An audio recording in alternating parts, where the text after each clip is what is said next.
Welcome to the Find Me the Money podcast. Today, our guest is Veronica Cisneros. She is a licensed marriage and family therapist, a marriage coach, and the host of the Empowered and Unapologetic podcast, which I was so fortunate to be on with her. She's also a successful wife. She's got over 2 decades of marriage under her belt, and Veronica has raised 3 children while having a thriving career. She went from the brink of divorce to celebrating 23 years of marriage. Whoa. Veronica has guided countless couples away from the precipice of separation. She has walked alongside partners who yearned for deeper connections, helping them transform from roommates to soulmates who share their dreams, challenges, and triumphs. So, Veronica, we are not going to wait for this until the end. Where are people going to find you after we are done with this interview? Oh my gosh. So first off, thank you so much for having me on. Yes. You can find me on all social media. My tag name is Hey Veronica Cisneros. And of course, my podcast, Empowered and Unapologetic. And we'll have it all in the show notes too, so everyone's going to be able to find you. Now, when I was thinking about our chat today, I knew that people would wonder why I'm having a marriage counselor on my podcast when my podcast is about divorce, and more specifically, divorce and money. Yeah. But let's just be honest. There are some people who are thinking about divorce and thinking about the money issues that I help with, or maybe even money issues are what's pushing them towards considering divorce. And some of these people can and should save their marriages. And so I thought, who better to have on than a dynamo like you to talk about some of these complicated issues? Absolutely. Absolutely. Okay, so since our audience is mostly women, I want to talk about a few of the really common pain points that are issues in a lot of marriages and talk about it from the perspective of a woman who's considering divorce or possibly going through divorce. So, why is her husband emotionally unavailable? Oh, gosh, right out the gate. Let's do it. Yes. Oh, I want to get right into it. Let's do it. I should have stretched before. So, why is her husband emotionally available? For many reasons. The number one reason why men are emotionally unavailable is because they're not allowed to express emotions. And hear me out when I say this. A good amount of men don't know how to process their own emotions. And it's not, I don't want a lot of women are like, well, my husband's a narcissist. That's the first thing I hear all the time, like every single time I meet with a woman. And once I start with couples therapy, what we find is their husband's not necessarily a narcissist. They just don't know how to express their own emotions. They've never been taught. You know, I want you guys to think about when, little girls or little boys fall. When a little girl falls, she's automatically met with comfort, some form of somebody nurturing her, right? When a little boy falls, it's like, get up, you're fine, wipe it off. Are you crying? Why are you crying? Are you being a little girl? Like right off the gate, like they're not allowed to express emotions. And so they'll bury it. They'll bury it over and over because they don't want to experience shame. And so a man's primary goal is sort of like a first responder, sort of like a cop, right? To protect and serve. That's my job. My job is to protect and serve. For a woman, our job is to nurture, show compassion, show empathy, right? And so growing up, you have these, men are constantly invalidated over and over and over again. Don't get me wrong. So are women. It's just done differently. And so when it's time to express emotion, you don't know how. They're experiencing it. They're feeling it. But most women will complain that, whenever we get into an argument, my husband stonewalls me. Like it's like talking to a brick wall, and I can't get anything out of him. Well, research studies, Gottman conducted this research study, and what he found was it wasn't necessarily that he was completely checked out of the conversation, even though it looked that way. When videotaped and there was a heart monitor attached to them in an argument, what they found was their stress levels, men's stress levels through the roof, their heart rate through the roof. And when asked, once they were shown the videotape of what they were experiencing during that time of conflict, the man replied, I didn't know what to say that wouldn't make this thing or this conversation or this argument worse. And so I didn't say anything at all because I couldn't find a way to fix the problem. And so I just shut down. And that's when women see that, it's like, here we go, my husband's emotionally available. I felt that same way too. Willie and I would get in arguments and we'd be on our way to church, and homeboy's over here singing gospel music. And it's like, I'm ready to kill him. I'm ready to kill him, curse him out on my way to church. On my way to church. And here he is singing. And it's like, how the hell is he singing? And here I am thinking all of these awful thoughts on how to plan his murder. Like, how is this happening? Right? So yeah, it's not that they're not, that they're not experiencing emotion or they're emotionally unavailable. They just don't know how. Well, I think that stereotypes, we always want to say, don't stereotype people. Yeah. But stereotypes are real. Like, they're real, and they manifest themselves. And so when you're saying little boys are treated one way when they fall down versus little girls, it's true. When we talk about men, by and large, are fixers. So when we as women are expressing, oh my gosh, I had this really hard day, and all we want to do is just express our emotions and be comforted, they are looking for solutions. Well, why don't you do this? And we're like, oh my God, that's not where I was going with this. I just wanted someone to hear me and tell me it's going to be fine, right? Yes. That validation is what we're seeking.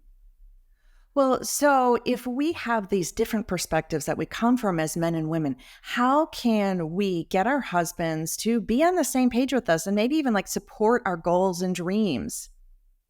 So I've been married for 23 years. It's about to be 24 next week. Oh my gosh. Yeah, that's like crazy. So what I found was whenever I was trying to change my husband, I was met with like just this wall. And I didn't even realize that that's what I was doing. I was trying to change him.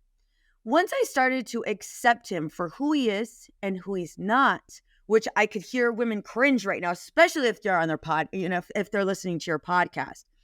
But the minute I was able to accept my husband for who he is and who he's not, that tug of war stopped.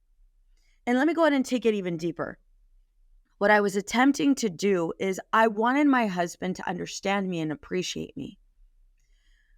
But the way I was doing it was through manipulation and through constantly trying to get him to see it my way. I was completely closed off. I didn't know I was closed off, but I was completely closed off to any of his suggestions. Here's why. I didn't know I was keeping score. I had no idea I was keeping score. I had no idea. We do keep score secretly, right? Yes. Hell yeah. We keep this running tally. I had no idea that I was keeping score. And if we take that even further, I had no idea that resentment was definitely in our relationship and it was causing this divide. So the way our brains work, it attaches itself to positive memories like Velcro. It attaches itself to negative memories like Teflon. And so when we're in this relationship, and when we've been in the relationship for a good amount of time and we feel unappreciated, unseen, we start to keep score. I did the dishes. I was working on the kids' homework. I went ahead and, sent my mother-in-law a birthday present, or I took crap from my mother-in-law when, she rolled her eyes and commented on, my parenting style, and my husband did nothing, and then yet I had his back at work, and I was there for him. And, I've been helping him, get that promotion. Like, we start to keep score. That resentment builds. It builds and builds. And we start to position our partner as the enemy instead of our partner. And like I said, it's because our brain now is only laser focused on all of the negative things that they do. So with that, in order for us to become more connected and feel more appreciated, well, it's important we start having these hard conversations and paying attention to what our partner is also saying. So not only are we complaining about where we're at in the relationship, our partner is also complaining. And let me give you some examples of those complaints. No matter what I do, no matter what I say, it's never enough. That's right. How many of you women have heard your husband say, no matter what I do, no matter what I say, it's never enough? I always do it wrong. You're always correcting me. Yes. Or I did wash those dishes and I did load the dishwasher. You did that. You did it anyway. You redid it, right? And then you complained the entire time. So after a while, guess what our husbands also do? Our husbands also pull back and disconnect. It's either me getting yelled at or me getting yelled at and doing it. So I might as well not do it and just get yelled at. And then it creates this war and contempt in the marriage, which Gottman also calls the sulfuric acid of marriages. When we start keeping score and we position ourselves higher. So to prevent that, the true way to prevent it is I want you to pay attention to what issues you're bringing into your marriage. And a lot of women are like, well, why can't you just tell me how to change him? Well, because that's going to lead you on this path of divorce. Yeah, you can't change someone. You married who you married. Right? Well, you did. However, you also conditioned them to go ahead and live this married life a certain way, just like they conditioned you. No boundaries. Nobody's having conversations. Nobody's having hard conversations, right? And so we're kind of going through life, doing I guess I'm going to take over all of the household chores. I guess I'm going to take over the kids. No, you don't have to do all of those things. You guys aren't having those hard conversations. Right. And then you're pissed or you're blaming your partner for not doing the things that you complained about him doing before. And so it creates this chaos, and change doesn't happen, and it's definitely not inspired. And so you guys are both living this life. And what sets married couples, still married couples from divorced couples forget the value of the marriage. One of the primary reasons why they forget the value of the marriage is because the 4 horsemen showed up in the relationship. And the 4 horsemen are stonewalling, defensiveness, contempt, and criticism. Right? And so that's why change doesn't happen. That's why our partners and we are not, I say we are not connected with them because we stop being best friends and we stop showing up as their best friends. We know, of course, I talk about money, and I'm always telling my clients you have to have these money conversations, ideally before you get married. Figure out how we're spending money, how we can get on the same page with savings goals. If we have radically different money styles where he's a spender and I'm a saver, what can we do to find some middle ground where he has some money that he feels he can freely spend every month without me complaining? And we also have some money that's going to savings that he's not going to be resentful that we're saving, right? But even with the money, I see people trying to change their partner. Well, you have to be a better saver. Yeah. Well, that change and trying to force that change is really problematic, right? There's ways to find strategies, like where can we discuss and find middle ground? Yes. So what you're covering right now is known as a perpetual problem.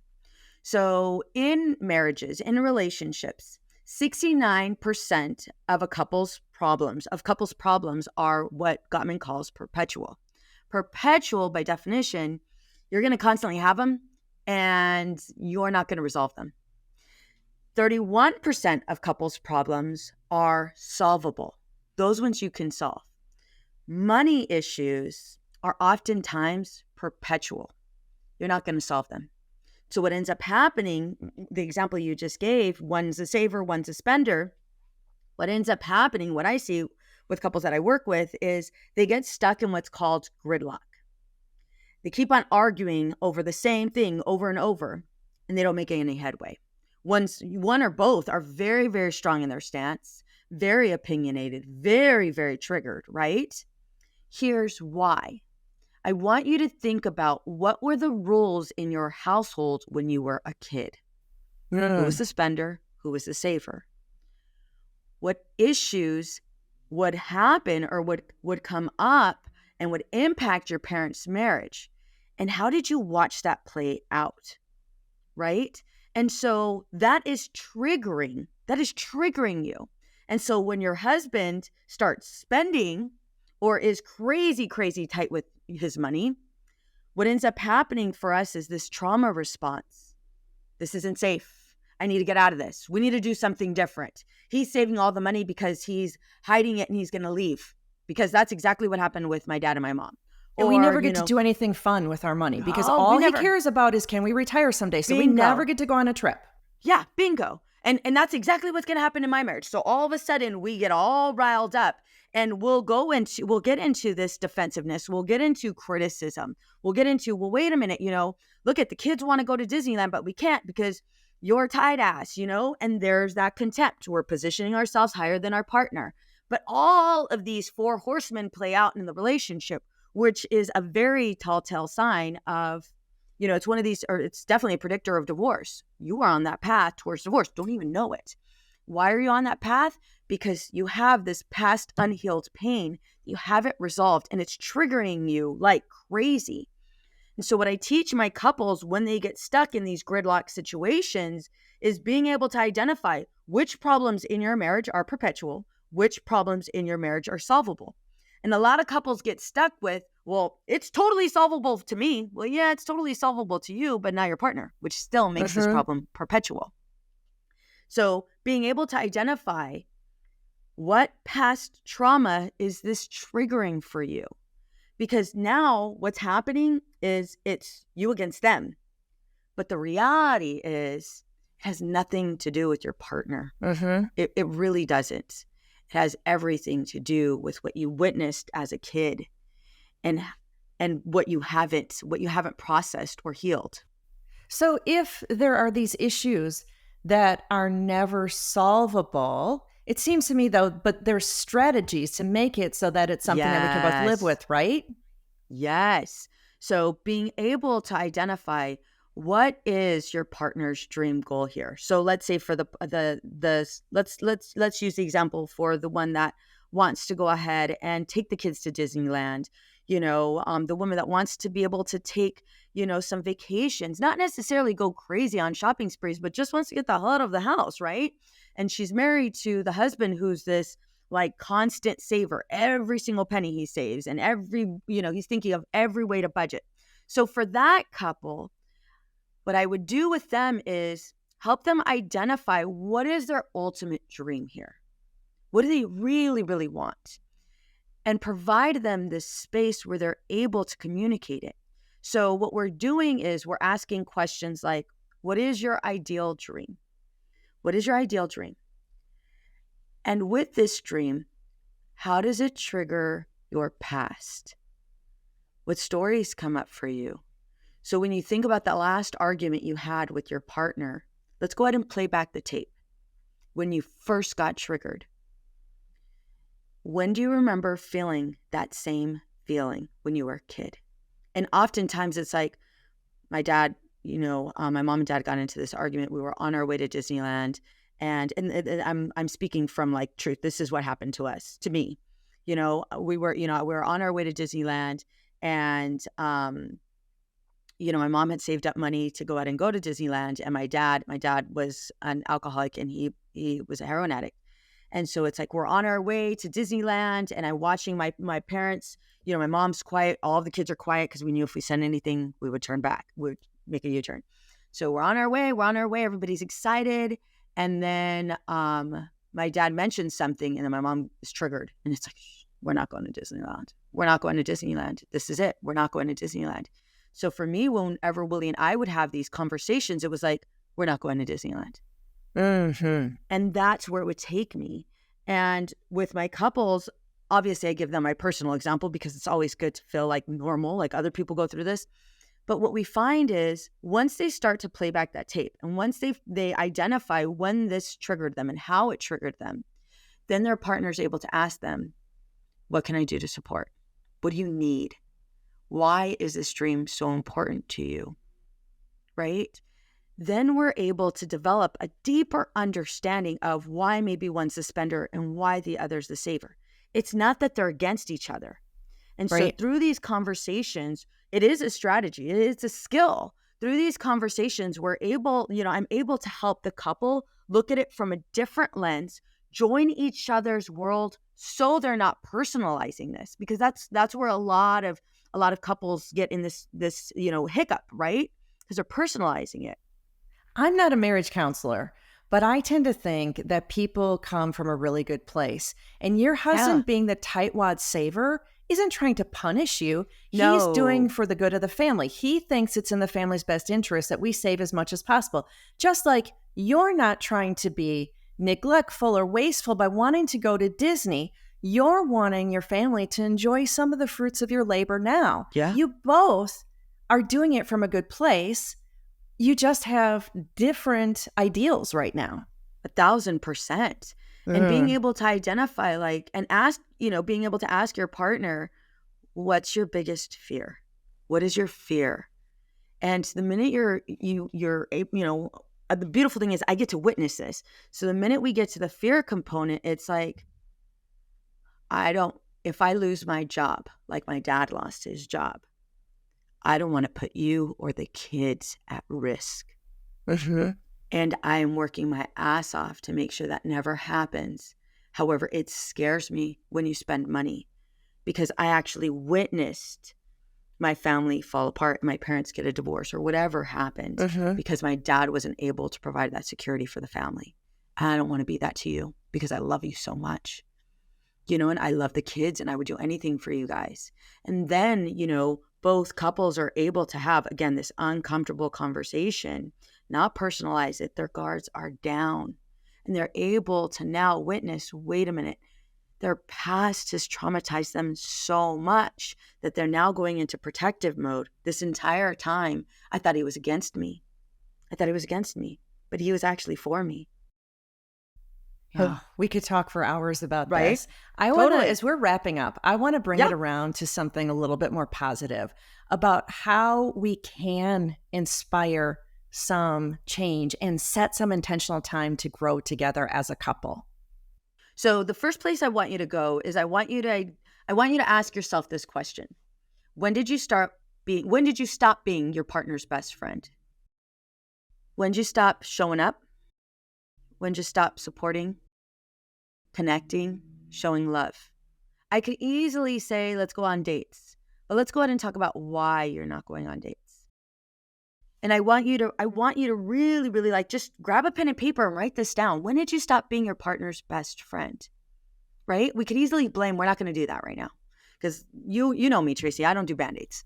So We're not going to do that. Instead, I want you to really ask yourself, when did you stop being your partner's best friend?